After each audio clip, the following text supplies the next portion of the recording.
नमस्कार, स्वागत है आपका देश नीति पर। मैं हूं नीलू व्यास। आज की जो सबसे रोचक खबर है वो है चुनाव आयोग से खबर निकली हुई। और वो खबर ये है कि 5 दिन बाद मोदी जी ने 5 दिन पहले राजस्थान के बांसवाड़ा में जो भाषण दिया था, उस भाषण का जिक्र यही है कि मुसलमान को घुसपैठिया बताया था, बहुत सारे बच्चे पैदा करने वाली कौम बताया था। जो पूर्व प्रधानमंत्री मनमोहन सिंह है, उनके एक भाषण का संज्ञान उन्होंने लिया था कि देश का जितना संसाधन है वो माइनॉरिटीज के पास चला जाएगा। तो उस तरीके के भाषण के ऊपर जब कांग्रेस ने, सीपीआईएम ने, सीपीआईएमएल ने कंप्लेंट की थी, तो 5 दिन बाद आज चुनाव आयोग जगने का नाटक कर रहा है। जी हाँ, मैं जगने का नाटक बोल रही हूँ, क्योंकि आज उन्होंने एक नोटिस भेजा है, भाषण मोदी जी का, लेकिन नोटिस किसको गया है? पार्टी अध्यक्ष जेपी नड्डा को। उसी तरीके से और बहुत रणनीतिक तरीके से चुनाव आयोग कैसे बैलेंसिंग एक्ट कर रहा है, मोदी जी के ऊपर पूरी आंच ना आए, इसलिए राहुल गांधी के केरल के भाषण पर, जिस पर बीजेपी के लोगों ने कंप्लेंट की थी, तो राहुल गांधी की कंप्लेंट जो हुई थी राहुल गांधी के लिए, तो उसमें भी वो जो नोटिस है चुनाव आयोग का, वो पार्टी अध्यक्ष मल्लिकार्जुन खड़गे को गया है। अब इस नोटिस का जवाब 29 अप्रैल 11 बजे सुबह देना है, दोनों को, मल्लिकार्जुन खड़गे को और जेपी। अब मल्लिकार्जुन खड़गे तो ठीक है, जो जवाब देंगे नहीं देंगे। राहुल का भाषण इतना आपत्तिजनक भी नहीं था, क्योंकि उन्होंने अपने इस भाषण में कहा था कि Modi ji one nation one election की बात करते हैं, लेकिन केरल की जनता तो मलयालम में ही बोलेगी, तमिलनाडु की जनता तमिल में ही बोलेगी। तो इसी बात को उन्होंने कहा था, और जिस तरीके से कहा था, तो बीजेपी के लोगों को लगा कि नहीं, ये तो बहुत अपमानजनक तरीके से बात की है।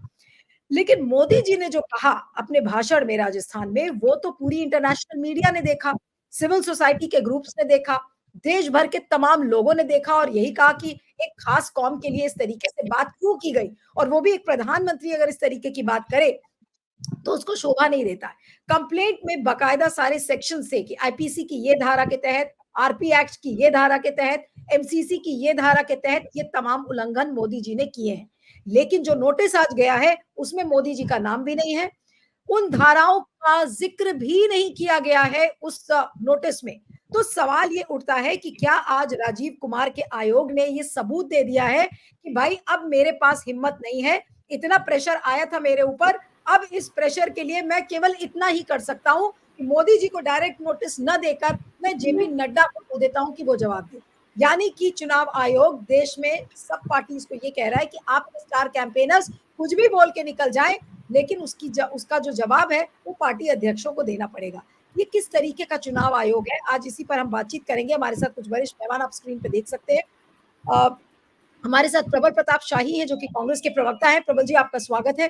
गिरीश जोशी जी, अरुण कुमार शर्मा और अनिल सिन्हा, वरिष्ठ पत्रकार और पॉलिटिकल कमेंटेटर, आप तीनों का बहुत बहुत स्वागत है। और आज की चर्चा मैं शाही साहब से शुरू करूंगी कि शाही साहब, आज राजीव कुमार इस तरीके की नोटिस, मोदी जी का भाषण और नड्डा को नोटिस, इसके मायने क्या है जी? देखिए, इसका मायने ये है कि आज इलेक्शन कमीशन ने बता दिया कि इलेक्शन कमीशन था कभी भारत में।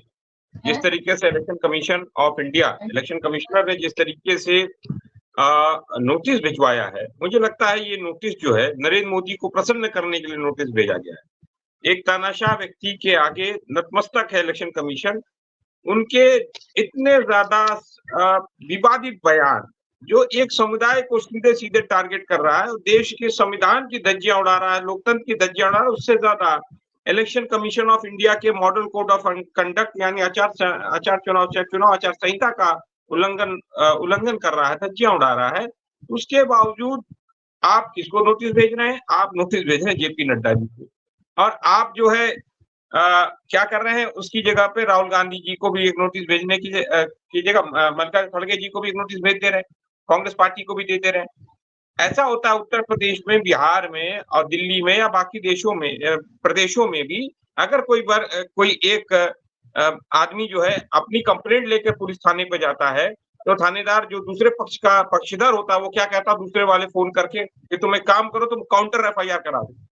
तो काउंटर एफआईआर होने पर समझौता हो जाता है। तो ये तो समझौतावादी जो नीति है इलेक्शन कमीशन की, वो दिख रही है। उसमें कार्रवाई कहीं नहीं होती, दोनों पक्षों पर कार्रवाई नहीं होती। तो दोनों पक्षों पर कार्रवाई, ये जो दर्शा रहा है, ये दर्शा रहा है कि इलेक्शन कमीशन रेंग ही नहीं रहा है। इलेक्शन कमीशन ने अपने अस्तित्व को खत्म कर दिया। आज अगर कहीं पर उनकी आत्मा होगी टीएन शेषन जी की, वो रोती होगी, वो संताप करती होगी कि जो है कैसा इलेक्शन कमीशन मैंने बनाया था जिसकी एक साख थी देश के अंदर, लोग कांपते थे। मुझे याद है कि तमाम आडवाणी भाषण दे रहे थे, आडवाणी का माइक छीन लिया आरओ ने जाके, मतलब जो उसमें डीएम थे। आज समय कम है, मजाक शायद नहीं बोलूंगा। समय कम है, समय कम है। उन एग्जाम्पल्स के बारे में बाद में जाएंगे, वो सब पुराने एग्जाम्पल्स हो गए, लेकिन आज के चुनाव आयोग की मैं बात करूंगी। अब मैं मैं वही कह रहा हूँ। हाँ, नहीं समय जी, समय कम है आपके पास, वापस सेकंड राउंड के लिए अब आऊंगी। मैं गिरीश जी के अच्छा, पास आती हूँ कि गिरीश जी, इस चुनाव आयोग की नोटिस के क्या मायने हैं? नोटिस के नाम पर नाम करने के लिए उन्होंने नोटिस भी भेज दिया, और असली व्यक्ति जिसको भेजना चाहिए था उसको नहीं भेजा। अभी यही प्रियंका गांधी को भेजा गया था, राहुल गांधी को नोटिस भेज दिया गया था। राहुल गांधी को पनौती जब उन्होंने कहा था प्रधानमंत्री मोदी को, तो उस समय भी उनको नोटिस भेजा गया। तो आज मोदी को नोटिस भेजने में असमर्थ है अगर चुनाव आयोग, तो उसका कारण क्या है? क्या चुनाव आयोग को या राजीव कुमार को यह लगता है कि उनका वही हश्र होगा जो अशोक लवासा का हुआ था 2019 में? इन्होंने कर्नाटक में जो पेसीएम का जो पूरा रेट काट दिया था कर्नाटक में कांग्रेस ने, उसका एक नोटिस किसी ने इश्यू किया था, उसको जानबूझ के इन्होंने पेंडिंग रखा था। They were supposed to answer within 24 hours. इसको इनके एडवोकेट मनु सिंह भी लिखा कि it is a very short notice और we need time to answer. उसके बाद इन्होंने उसको डिस्टर्ब नहीं किया। इन्होंने पहले से ही पूरा खड्डा खोद के रखा हुआ है, ताकि अगर कल बीजेपी जवाब नहीं देती है, क्योंकि उसने भी ये लिखा था कि इलेक्शन अभी ऑन है तो हम आपको बाद में जवाब देंगे, ये उसी का रिप्लाई यही होगा। तो ये जानबूझ के ही सारा पहले फ्रेमवर्क सिक्योरिटी रिंग बनाने के बाद ही ये सब नोटिस इश्यू करते हैं। और इसमें होता क्या है, MCC actually it is not challengeable in the court, ऐसा मानते हैं कि उसमें होगा ही नहीं, तो क्या होगा अल्टीमेटली, क्योंकि इसी ने आज तक कोई स्ट्रिक्ट एक्शन तो उसके बाद लिया नहीं है। ज्यादा होगा तो उसको जब आप डिबार्ट भी करते हो तब तक इलेक्शन तो खत्म हो जाता है। तो इट इज जस्ट जैसे प्रबल प्रताप सिंह ने बोला था कि वो सामने काउंटर कंप्लेंट्स करवा दो ताकि दोनों हाल फिलहाल तो निपट जाए। अब ये उसी का बेस ले लेंगे, आपको 2 साल पहले हमने इश्यू किया था नोटिस, आपने जवाब नहीं दिया, वो जो आपने पे कार्ड बनाया था करप्शन का, तो उसका क्या हुआ है? तो ये उसी को टाइम पास करेंगे। ईसी आप क्लियरली दिख रहा है कि वो बायस है, उसने कोई एक्शन पे नहीं लेना है, वो बिल्कुल पोपट है बीजेपी गवर्नमेंट का। तो इससे ज्यादा कोई एक्सपेक्टेशन करना या उम्मीद रखना, ये भी शायद अभी तो बेईमानी है। ठीक है, अरुण जी क्या कहेंगे सर? भाषण मोदी का, जहरीला भाषण मोदी का, लेकिन जवाबदेही नड्डा की है। अब नड्डा, क्या आज राजीव कुमार ने ये प्रूव कर दिया सबूत के साथ कि भाई हमारा जो प्राथमिकता है, हमारी जो प्राथमिकता है, हमारी जो जिम्मेदारी है, वो लोकतंत्र को बचाने की नहीं है, मोदी जी को बचाने की है। आज उसी प्राथमिकता को दर्शा रहे हैं राजीव कुमार। जी अरुण जी। जी जी, वो इसलिए भी क्योंकि प्रधानमंत्री ने ही उनकी नियुक्ति की थी, उनके दो सबऑर्डिनेट हैं, उनकी भी नियुक्ति उन्होंने की थी। तो ये जो सर्वे सर्वा है उसको कैसे बुला लिया जाए या उसको कैसे नोटिस दे दिया जाए, ये मेरी समझ से बाहर है। कारण हमको खाना पूर्ति तो करनी आती है, हम खाना पूर्ति कर लेंगे, हमें कोई दिक्कत नहीं है, जैसा गिरीश भाई ने भी बताया। खाना पूर्ति करने के लिए नोटिस नड्डा को, जुबान जो है वो मोदी साहब की। तो ये बिल्कुल वैसे ही है जैसे बच्चा कहीं और हो जाए और बधाई तीसरे घर में दे दी जाए, बिल्कुल ऐसे ही कर रहे हैं राजीव कुमार। और राजीव कुमार की आप बॉडी लैंग्वेज देखें, आपको मैं याद कराता हूं, जब उन्होंने नोटिफिकेशन निकाला था तो उस समय कैसी कैसी स्तुतियां पड़ी गई थी और क्या कहा गया था, कितने ही बड़े रैंक का व्यक्ति हो उसके खिलाफ हम एक्शन लेंगे, माहौल खराब हो जाता है, अंतरराष्ट्रीय जगत में हमारी थू-थू होती है। अब वो हो रही है सर, अब तो हो रही है राजीव कुमार जी, अब तो जागो नींद से। अब तो एक चरण का चुनाव हो चुका, एक चरण का चुनाव कल होने वाला है, क्योंकि कल बहुत बड़ी मार पड़ने वाली है इनको। चुनाव किस किस का आप देखें, हेमा मालिनी का चुनाव है, उसमें राहुल गांधी साहब का चुनाव है। तो एक दिन पहले सनसनी पैदा करना कि हमने कांग्रेस को नोटिस दे दिया, बीजेपी को नोटिस दे दिया, तो एक मोड़ पर से दूसरे मोड़ पर चुनाव को ले जाना, ऐसी मुझे लगता है मंशा है। इलेक्शन कमीशन करने वाला कुछ नहीं है, उससे नाउमीदी है पूरी तौर से। पहले भी बहुत इससे गंदे गंदे भाषण दिए गए हैं। आपने मंगलयान से मंगल सूत्र तक की यात्रा कैसे कर ली, दुनिया देख रही है आपको। और ये जो दुनिया देख रही है वो आपके झांसे में अब आने वाली नहीं है। लोगों को समझ आ रहा है कि ये इलेक्शन कमीशन नाटक कर रहा है, मात्र 2 पार्टी जो नेशनल पार्टी हैं उनके अध्यक्षों को नोटिस देकर, नोटिस तो ठाकरे साहब को भी दिया गया है। ठाकरे साहब ने तो साफ मना कर दिया कि मैं भवानी शब्द नहीं हटाऊंगा, और उन्होंने हवाला भी दिया। मैं उस ओर नहीं जाना चाहता, मैं जो इलेक्शन कमीशन ऑफ इंडिया की कार्य प्रणाली है उस पर प्रश्न चिन्ह खड़ा करता हूं। क्यों? क्योंकि जो व्यक्ति स्वयं कहकर और अपने आका के खिलाफ अगर कार्रवाई नहीं करता तो ये दर्शाता है कि उनको अंदर से भय है, डर है, जो डर मोदी जी ने पैदा किया है, इसलिए वो डर रहे हैं। सीधे नोटिस ना देकर उनके अध्यक्ष को नोटिस दिया गया ताकि उनकी आड़ में अपने आका को बचाया जा सके। मेरा ऐसा मत है जी। मैं अनिल जी के पास आती हूँ, फिर सभी मेहमानों के पास आऊंगी दोबारा। अनिल जी, आप क्या कहेंगे? आज जो ये नोटिस भेजी गई है उसमें ना तो सेक्शंस का जिक्र है, कोई सेक्शन नहीं है कि आईपीसी की कौन सी धारा है उसके तहत, वो सेक्शन का जिक्र है ही नहीं, ना मोदी जी का कहीं नाम है। क्या आज राजीव कुमार ने एक तरीके से आज साफ कर दिया है जो बात अभी शुरू में प्रबल जी कह रहे थे कि भाई अब एक इलेक्शन कमीशन था किसी जमाने में, आज उन्होंने अपने हाथों से ही अस्तित्व खत्म कर दिया इलेक्शन कमीशन का, अब इलेक्शन कमीशन और इसीलिए डिफाई करने लगे हैं। जी एकदम सही कहा उन्होंने, उनकी राय से पूरी तरह सहमत हूँ। ये अब कभी इलेक्शन कमीशन आप सुनते थे कि इलेक्शन कमीशन था, अब आप उसको देख नहीं सकते। और दूसरा है क्या है कि मजेदार क्या है कि वो जो उन्होंने क्या किया है, उन्होंने सिर्फ फॉरवर्ड कर दिया है, उनका अपना कंप्लेंट नहीं, अपना उस पे कमेंट नहीं है।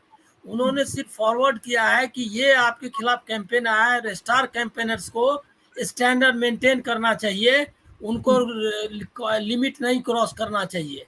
अब आप सोच रहे हैं, और इसके पहले उन्होंने एडवाइजरी दी थी। अब इसको कैसे किन शब्दों में कहा जाए मालूम नहीं, लेकिन लोक लज्जा भी, मतलब मैं कानूनी पक्ष वगैरह में नहीं जाऊंगा, लोक लज्जा भी होती है कि हर एक पद और प्रतिष्ठा, जब आपने कहा है कि हम निष्पक्ष रहेंगे, हम एक ऐसी संस्था के हैं, तो दिखाने के लिए ही सही आपको कुछ करना होता है, वो तैयार नहीं है। और उनका नाम लेने के लिए नहीं, मतलब उसमें वो जो नोटिस दिया है उसमें उन लोगों का नाम भी नहीं दिया है, मतलब न राहुल गांधी का नाम लिया है, न इनका नाम लिया है। उसने कहा कि आपके खिलाफ ये कैंपेन आया है और हम उम्मीद करते हैं कि स्टार कैंपेनर्स अपना बाउंड्री नहीं क्रॉस करें, और इसके बारे में आप अपने स्टार कैंपेनर्स पर को मर्यादा में रहने के लिए कहिए। अब ये बताइए, ये नया तरीका निकाला इन्होंने, मतलब उनकी हिम्मत नहीं हुई। देखिए ये बात अब हमको लग रहा है कि दोहराने की कोई जरूरत नहीं। उन्होंने 2014 के बाद 10 साल में किसी संस्था की, इंक्लूडिंग मैं कहूँगा जुडिशियरी, टॉप एपेक्स कोर्ट भी, मोदी जी और उन अमित शाह को किसी तरह का नोटिस नहीं, हमारे ध्यान में नहीं आता। मोदी जी तो नहीं भेजा है, इवन अमित शाह को भी किसी तरह का नोटिस नहीं भेजा है, और कोई किसी की ताकत नहीं है कि बोल सकते हैं।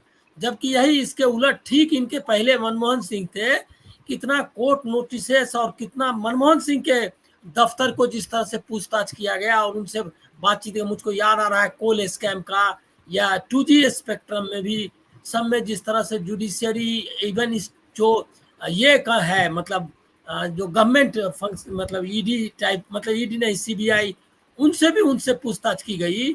और ये जो है, ये इससे कोई संस्था नहीं पूछ सकती, और वो संस्था जो इनके अंदर में नहीं है, जो कि इंडिपेंडेंट है, और अभी तो उसको सबसे ओवरराइडिंग पावर्स है। और इसने यही इस इलेक्शन कमीशन है जिसने राहुल गांधी को नाम से, उनकी एक ही एडवाइजरी अभी तक इसने जारी की है किसी इंडिविजुअल के नाम से, वो भी मॉडल कोड ऑफ कंडक्ट लागू होने के पहले वो जारी किया कि आपसे ऐसी उम्मीद नहीं किया। उसमें लिखा है कि आप प्रधानमंत्री पद पर बैठे व्यक्ति के खिलाफ ऐसा किस तरह बोल सकते हैं, आप लैंग्वेज पर अपना कमांड रखिए। ये सारी बातें, लंबी चिट्ठी है, एडवाइजरी है, मतलब अनप्रेसिडेंटेड। आज तक मॉडल कोड ऑफ कंडक्ट के पहले किसी नेता को चिट्ठी गई हो इसकी, मतलब इलेक्शन कमीशन की तरफ से, ये मैंने आज तक कोई इतिहास में नहीं देखा है। तो ये इस हद तक जाते हैं, और आज उनको नाम लेने की हिम्मत नहीं है। शर्म की बात है हम लोगों के लिए कि हम जो है ऐसी संस्थाओं के, मतलब को झेलना पड़ रहा है इस कंट्री को, इस लोकतंत्र को। ये बिल्कुल। देश के लिए एक मतलब शर्म की बात है। तरीके से चुनाव आयोग पेश आ रहा है, क्या चंद्रचूड़ साहब या सुप्रीम कोर्ट इसको लेकर कोई संज्ञान लेगा? आपको क्या लगता है? इलेक्शन कमीशन खुद एक ऑटोनॉमस बॉडी है, ऐसे डायरेक्टली सुप्रीम कोर्ट में इंटरवेन नहीं करके उनके पास भी जुडिशियल पावर्स है। अब सब्जेक्ट तो ये है कि 2014 में लोकसभा इलेक्शन के वक्त तो इनको नोटिस दिया गया था, अमित शाह जी को और आजम खान एसपी को। हुआ क्या था, उसमें एक प्रोविजन है कि अगर उन्होंने रिटर्न में माफी मांग ली और एश्योरेंस दे दिया कि नेक्स्ट टाइम नहीं करेंगे, तो वो निकल जाता है नोटिस। तो it's so easy, it's just like slapping on the wrist कि चलो आपने कर दिया, गलती मान लो। इसमें आप इंटेंशन देखिए, मोदी जी का इंटेंशन ये बोलने के पीछे ये होगा शायद कि कहीं राइट्स हो जाए या कुछ बहुत ही बड़ा क्योंकि ये कब से तो ये कोशिश कर रहे हैं। आप देखिए गुजरात में भी इनका अल्टीमेट कोशिश यही था कि दो पावरफुल कौम्स उसके बीच में बड़ा अनबन बन जाए और कुछ ना कुछ, क्योंकि दोनों ही पावरफुल है, मनी पावर और मसल पावर। तो इनका इंटेंशन एंड तक यही रहेगा कि ऐसे कुछ स्टेटमेंट्स मार दिया करो जिससे कुछ हो जाए, लेकिन अनफॉर्चुनेटली या फॉर्चुनेटली वो हो नहीं पा रहा है। इसका इंटेंशन यही था। इसको कोर्ट में जाने के बाद इंडिविजुअल अगर कोई चैलेंज करता है then he will be answerable. तो ये नोटिस में यही होगा, ये माफी मांग लेंगे और वो माफी कहीं पब्लिश होनी नहीं है और वो बोल देंगे ठीक है उन्होंने बोल दिया। जैसे आपने इलेक्शन कमिश्नर ने बिल्कुल झूठ बोला था जब भी उन्होंने डेट्स अनाउंस करी कि हमने जितनी भी कंप्लेंट्स आई थी सब हमने उसको सेटिस्फाई कर दिए। कहाँ है उनके रोल पे, उनके वॉल पे तो कहीं नहीं लिखा हुआ है। तो नहीं, झूठ लेकिन बोलना माफी की बात कर रहे हैं गिरीश जी, आपको लगता है कि माफी नड्डा साहब मांगेंगे या माफी मोदी जी मांगेंगे? मोदी जी की माफी तो आप सपने में भी भूल जाए। जो 29 नहीं तो अप्रैल को देंगे, क्या नड्डा जी माफी मांगेंगे? नहीं, इसीलिए तो नोटिस उनको गया है ना। वो मोदी जी का माफी मांग रहे हैं, नड्डा जी माफी मांग रहे हैं, और माफी मांगने के बाद पब्लिश कहाँ करनी है, वो तो इंडिविजुअल लेटर है, वो दे दिया, मामला खत्म हो गया। आगे भी अपने को क्या पता है 2014 में अमित शाह को और आजम खान को जो नोटिस दी गई थी उसका अल्टीमेट क्या हुआ, नोबडी नोज। लेकिन क्योंकि वो अभी चल रहा है, इसका मतलब है कि उनका वो पेनल्टी था वो विड्रॉ हो गया। तो that is all in a nutshell, और वो हो जाएगा, उसमें कोई बड़ी दिक्कत नहीं है। बिल्कुल। यानी कि अरुण जी, मैं अब आपके पास आती हूँ और फिर अंतिम कमेंट के लिए अनिल सिन्हा जी के पास जाऊंगी कि अरुण जी, आज क्या चुनाव आयोग, इसमें तो कोई दोहराई नहीं रह गई कि बेअसर हो चुका है, लेकिन ये किस तरीके का उदाहरण दे रहा है और किस तरीके की दिशा पर देश को लेकर जा रहा है, मुझे ये थोड़ा सा आप अगर क्लियर करें। जी, चुनाव आयोग नहीं जा रहा, इसीलिए फॉर योर गुड इंफॉर्मेशन एक व्यक्ति है जिन्होंने निजामुद्दीन थाने में इसकी रपट लिखवाने के लिए 3 पेज की कंप्लेंट दी है, कल दी थी वो, और उन्हें आज सुबह तक का टाइम दिया गया था। उसके बाद 156 या कौन सा सेक्शन होता है उसके, वो कहते थे अगर एफआईआर दर्ज नहीं करोगे तो मैं कोर्ट में मूव करूंगा। वो कोर्ट में मूव किए या नहीं किए अभी सूचना उपलब्ध नहीं है, परंतु एक व्यक्ति जो कि इस प्रकरण से पहले भी संबंध रखा, इंदिरा गांधी के खिलाफ भी उन्होंने कोर्ट में मूवमेंट किया था उनके पिताश्री ने, और वो 3 बार के सदस्य भी रहे थे, सिटिंग मेंबर भी रहे थे, उन्होंने कोर्ट में मूव किया नहीं किया। और मेरा मानना यह है कि अगर कोई जो कायदे कानून, जो मानक आप खुद बनाते हो, देखो नीलू जी, मानक आपने नहीं बनाए, मानक मैंने नहीं बनाए, इलेक्शन कमीशन के जो मानक बनाए गए हैं वो किसी ठंडे दिमाग से, किसी अच्छे दिमाग से निकले हुए मानक हैं। उन पर अगर अमल नहीं किया जाएगा तो जनता में फ्रस्ट्रेशन होगी, वो दूसरे रास्ते ढूंढेंगे ताकि उनके ऊपर एक्शन हो, उनको रोका जा सके। तो ये जो विघटनकारी नीति जो मोदी जी अपना रहे हैं, उनको रोकने के लिए बहुत बड़ी फोर्स चाहिए, कारण क्योंकि पद बहुत ऊंचा है। ये बात ठीक है कि इलेक्शन कमीशन की ना रीढ़ की हड्डी है, ना नाखून है, ना दांत है, एक पंगु टाइप का व्यक्तित्व जिसमें शारीरिक क्षमता नहीं होती, हमें वो झेलना पड़ रहा है। इसीलिए लोग आज दूसरे विकल्पों पर भी नजर डाल रहे हैं और कोशिश कर रहे हैं। ठीक है, अनिल जी, अब आपके पास आऊंगी अंतिम कमेंट के लिए कि क्या कहा जाए। आज भाषण मोदी जी का नोटिस मिलती है उनको, जेपी नड्डा को, राहुल गांधी का भाषण नोटिस जाता है खड़गे जी को। अब हम क्या एक्सपेक्ट करें 29 अप्रैल को जो भी नोटिस में लिखा जाएगा जवाब के तौर पर, तो क्या क्लीन चिट मोदी को दी जाएगी और राहुल जी को कटघरे में खड़ा किया जाएगा, इसकी उम्मीद नहीं क्या नहीं नहीं, करें? वो नोटिस ही बहुत ये है, मतलब जिसको आप कहते हैं कि बहुत लगड़ा टाइप का, उसको कहेंगे कि कोई उसमें दम नहीं है। वो ये नहीं कह रहे हैं क्या कि आपने वायलेट किया है ये सब धारा, ये क्या क्या कहते हैं, इलेक्शन पीपुल्स रिप्रेजेंटेशन एक्ट का। उन्होंने नोटिस दिया है कि स्टार कैंपेनर को नेशनल लेवल के प्रोग्राम बोलने चाहिए, और वो पार्टी का जो नेशनल लेवल का प्रोग्राम वो बोलना चाहिए, और लोकल लेवल पर लोग इधर उधर करते हैं, जिसके कारण जो ये डिसरप्ट हो जाता है इलेक्शन का मतलब सैंक्टिटी, वो डिसरप्ट नहीं होना चाहिए। आपको ऊंचे लेवल की बात करनी चाहिए, अपना प्रोग्राम करना चाहिए। वो ये नहीं कर रहे हैं कि आपने वायलेट किया, use of caste and religion का इस्तेमाल किया, और सेक्शन जो क्या कहते हैं उसका है रेलिवेंट सेक्शन अभी हमारे ध्यान में नहीं आ रहा है, 145 है शायद, वो सेक्शन पीपुल्स रिप्रेजेंटेशन एक्ट का, वो उसको वायलेट किया, ये नहीं कर रहे हैं। वो कह रहे हैं कि आपने स्टैंडर्ड मेंटेन नहीं किया, लोकल लेवल पर लोग बात करते हैं तो ठीक है, लेकिन जो स्टार कैंपेनर्स है दे आर एक्सपेक्टेड टू ये propagate party programmes at the national level. वो ये नहीं कह रहा है। जबकि मैं आपको जानकारी दे दूं, मतलब तथ्यात्मक जानकारी दे दूं कि इलेक्शन कमिश्नर की मतलब इलेक्शन कमीशन की मशीनरी जो लोकल लेवल पे काम करती है, उसमें एक सेक्शन है, उसका नाम अभी भूल रहा हूँ, जो कि उनका क्या कहते हैं ये करता है, वीडियोग्राफी करता है हर एक मतलब कैंपेन का। और वो वीडियोग्राफी वहां पर जो उनका ये है इंफॉर्मेशन डिपार्टमेंट, उनको उनके अंदर चला जाता है, उनका सेक्शन बना हुआ है मॉडल कोड ऑफ कंडक्ट के लिए, और वो जो है उसको फिर एक इसको ये करती है, शूट करती है, जिसको VS क्या नाम है मैं आपको भूल गया हूँ, और दूसरा एक व्यू करने वाली जो उसको देखती है, और तब वो भेज देती है रिटर्निंग ऑफिसर को, जो वहाँ का डिस्ट्रिक्ट कलेक्टर है। तो जो बांसवाड़ा में उन्होंने बोला है, या सागर में बोला है, या दूसरी जगहों में बोला है, वो वहां पर लोकल ये उन्होंने उसको व्यू भी किया होगा और उन्होंने रिपोर्ट भी दी होगी। ये ऐसा नहीं है। तो ये नहीं बोल रहा है कि इलेक्शन हम जांच करेंगे, जांच क्या करना है, ये ऑलरेडी मशीनरी इन प्लेस, उन लोग है, यही तरीका है, पूरा उसको शूट करता है, उसको फिर व्यू करता है और उसकी रिपोर्ट भेज देता है डिस्ट्रिक्ट रिटर्निंग ऑफिसर है, और वो जो है ऊपर में भेज देता है।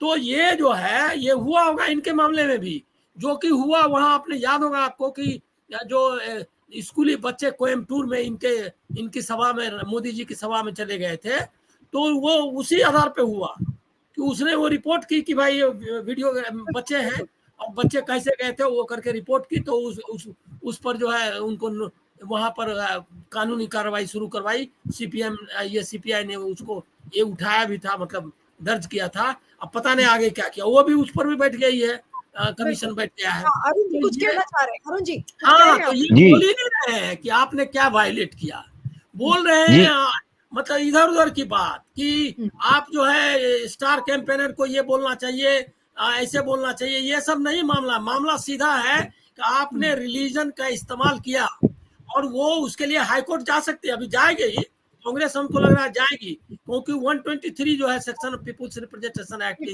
तहत वो इसके लिए हाई कोर्ट पहुंच जा सकती है। तो हाई कोर्ट कांग्रेस जाएगी, इसमें तो पक्का ही है। लेकिन इन्होंने ये किया, और इसका कुछ नहीं, ये टूथलेस जिसको बोलते हैं ना, दंतहीन, वो दंतहीन पत्र भेजा है, जो कि ऐसे ही ऑफिशियल कुछ नहीं है। और उसमें भी क्या है, उसमें भी वो पत्र उनका किसी का नाम नहीं है, कंप्लेंट जो दिया है वो कंप्लेंट जोड़ करके भेज दिया है। बिल्कुल। हाँ अरुण जी जल्दी से आप। जी नीलू जी, आपको एक अच्छी इंफॉर्मेशन और दे दूं कि जिस थाने के अंतर्गत वो भाषण किया जाता है, एक स्पेशल स्टाफ होता है। हर एक थाने में एक CID ब्रांच होती है, जिसमें एक इंस्पेक्टर होता है, 2-3 सब इंस्पेक्टर्स होते हैं। क्योंकि मैंने ऑफिशियल ड्यूटी की हुई है, मुझे पता है, वो इनकी रिकॉर्डिंग भी करते हैं। पुलिस की जिम्मेदारी अलग है, रिस्पॉन्सिबिलिटी अलग है। इलेक्शन कमीशन का जो व्यक्ति वीडियोग्राफी करता है, उसकी जिम्मेदारी अलग है, दोहरी जिम्मेदारी होती है। तो अगर आप मैनिपुलेट करना चाहें तो आप बच नहीं सकते। सिर्फ इच्छा शक्ति होनी चाहिए इलेक्शन कमीशन की, और जो लोकल पुलिस है वो अपने तौर पर भी एफआईआर दर्ज कर सकती है। ये मैं आपको अपग्रेडेशन कर रहा हूं जी। चलिए, आज सबूत तो मिल गया इस तरीके का कि नोटिस बिल्कुल बेमाने नोटिस, दंत विहीन नोटिस जिसका कोई मतलब नहीं है, एक ऐसी नोटिस, नीलू जी, ठीक है, नीलू भाषण। जी जी जी नीलू शाह जी, साहब, हाँ, बहुत बहुत मैं संक्षेप ये में, कह हाँ रहा बोलिए। था कि जिस तरीके से इलेक्शन कमीशन बिहेव कर रहा है ना वर्तमान समय में, वह हिंदुस्तान के अंदर तो हमारी जो उसकी साख गिर रही है, गिर ही रही है। वो देश का मतलब विश्व में हमारे क्या साख बना के, मतलब हमारे लोग सीना तान के चलते हैं कि हम धीरज डेमोक्रेसी के देश से आए हुए हैं। आज हमारा देश कहाँ है? और अगर आप राहुल गांधी जी के हेलीकॉप्टर को चेक कर सकते हो तो नरेंद्र मोदी के हेलीकॉप्टर को क्यों नहीं चेक बिल्कुल, करते भाई? हाँ, और मैं पॉइंट्स हम लोग, दूसरी चीज, हाँ, एक लास्ट चीज मैं बता रहा हूँ आपके दर्शकों के लिए कि भाई जिस दिन मतगणना हो, मतदान तो करो, मतगणना में भी मतगणना क्षेत्रों पर ध्यान रखना, क्योंकि उस दिन भी कोशिश होगी हारे हुए प्रत्याशी भारतीय जनता पार्टी के, उनको जीत का सर्टिफिकेट देने का काम ये इलेक्शन कमीशन कर सकता है। और कल जो वोटिंग हो रही है उसमें भी बीएसएफ और सीआरपीएफ लगाकर उन पे मुस्लिम क्षेत्रों में और दलितों के क्षेत्रों में वोटिंग को रोकने की कोशिश की जाएगी। ये भी मैं बता दे रहा हूँ, ये भी इलेक्शन कमीशन शांत बैठा हुआ है, पता नहीं क्या कर रहा है। अब जनता ये को संघीय आगाह आयोग बन गया है, ये चुनाव आयोग नहीं, संघीय आयोग बन गया है। बिल्कुल, चुनाव, अब कल चुनाव का जो दूसरा चरण है उसमें देखना होगा और जनता को सजग रहना पड़ेगा, क्योंकि आपने देख लिया कि चुनाव आयोग किस तरीके की हरकत कर रहा है, वो किस हद तक जा सकता है ये भी पता नहीं है। आप सभी का बहुत बहुत शुक्रिया, Arun ji, Prabal ji, Anil ji, thank you so much for joining, thank you.